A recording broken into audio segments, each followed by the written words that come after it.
जय हिंद स्टूडेंट्स। आज हम आपको अनुच्छेद लेखन के बारे में बताएंगे। अनुच्छेद लेखन क्या है? अनुच्छेद लेखन एक कला है। किसी विषय पर सीमित शब्दों में अपने विचार लिखना ही अनुच्छेद लेखन है। मतलब कि आप कोई भी विषय ले सकते हैं। जैसे कि आप कहीं गए हैं किसी जगह घूमने, तो वहाँ का वर्णन आप एक लिमिट में, मतलब कि सीमित शब्दों का मतलब होता है कि बहुत ही संक्षिप्त रूप में करते हैं, तो वो अनुच्छेद लेखन कहलाता है। उसमें अपने विचार होने चाहिए, किसी दूसरे के नहीं, तो वो अनुच्छेद लेखन होता है। निबंध तथा अनुच्छेद में कोई अंतर नहीं होता है। निबंध में किसी विषय के सभी बिंदुओं पर विस्तार से चर्चा की जाती है। जानते हैं आप कि निबंध जो होता है वो बहुत बड़ा होता है और उस पर विस्तार से समझाया जाता है कि वह कैसे शुरू हुआ है, कहाँ से आया है और क्या क्यों मनाया जाता है, कोई भी त्योहार वगैरह सभी के बारे में। तो वो निबंध कहलाता है जिसमें पूरा वर्णन किया जाता है। लेकिन अनुच्छेद में उन बिंदुओं का निचोड़ एक ही अनुच्छेद में प्रकट किया जाता है। इस प्रकार अनुच्छेद को निबंध का लघुतम रूप भी कहते हैं। लघुतम माने होता है छोटा रूप। तो जो निबंध का छोटा रूप कहलाएगा वो अनुच्छेद कहलाएगा, क्योंकि दोनों में ही अपने अपने विचार प्रकट किए जाते हैं। बहुत सारे लेखक राइटर हैं जो कि अलग अलग विषय पर अलग अलग टिप्पणी करते हैं, अलग अलग बातें करते हैं। अब देखते हैं विषय को ठीक से समझिए। जो भी विषय लिया है आपने उसको ठीक से समझना चाहिए। विचारों को क्रम में संक्षेप में लिखिए। अपनी बात को छोटे छोटे वाक्यों में लिखिए।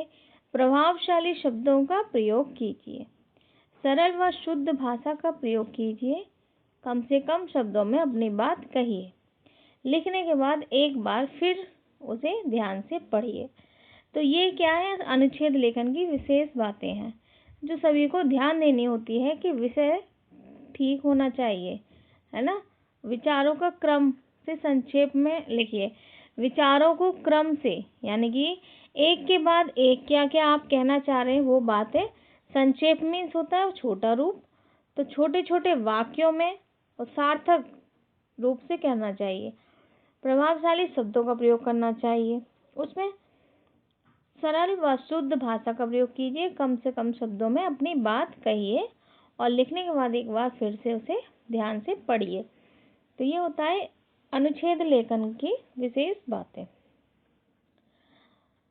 जैसे कि अब आपको फिर से बताते हैं, किसी विषय पर अपने विचारों को व्यवस्थित रूप से कुछ पंक्तियों में लिखना अनुच्छेद लेखन कहलाता है। अनुच्छेद लेखन के अभ्यास से भाषा पर पकड़ मजबूत होती है। अनुच्छेद लेखन करते समय निम्नलिखित बातों पर विशेष ध्यान देना चाहिए। तो यहाँ भी आपको कुछ बातें बताई गई हैं। जैसे विषय पर गहराई से सोचिए, ध्यान में आए बिंदुओं को क्रम में लिखिए। अपने अपने विचारों को कम से कम शब्दों में अभिव्यक्त करिए। वाक्य छोटे, प्रभावशाली और स्पष्ट होने चाहिए। भाषा सरल हो और ध्यान रहे कोई भी बात दोहराई ना गई हो। दोहराई माने होता है दोबारा ना कही गई हो। एक ही बात को, बहुत से लोग होते हैं जो एक ही बात को बार बार लिखते रहते हैं, तो वो बातें यहाँ नहीं होनी चाहिए। जैसे कि निबंध में हो जाता है ऐसा कई बार कि एक ही बात को कई बार लिख देते हैं, लेकिन अनुच्छेद में ऐसा नहीं होता है।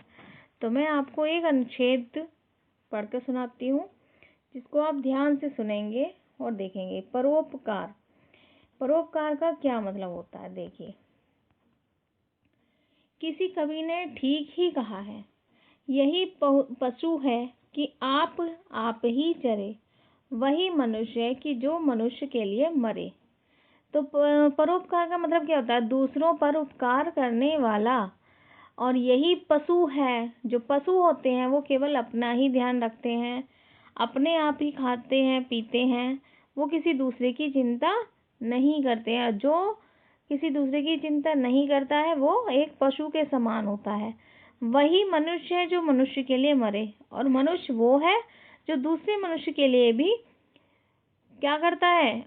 मरता है, यानी कि काम करता है या सोचता है, उसके बारे में, वो हो जाता है मनुष्य। परहित या परोपकार ही मानव जीवन का धर्म है। परहित यानी कि दूसरों का हित और परोपकार दूसरों पर उपकार मानव जीवन का धर्म है।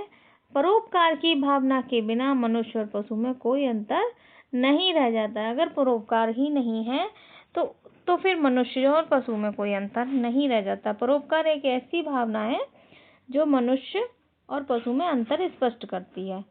इस संसार के सभी तत्व मनुष्य के उपकार में लगे हुए हैं। नदी अपना जल स्वयं नहीं पीती, मतलब इस संसार में सभी तत्व मनुष्य के उपकार में लगे हुए हैं।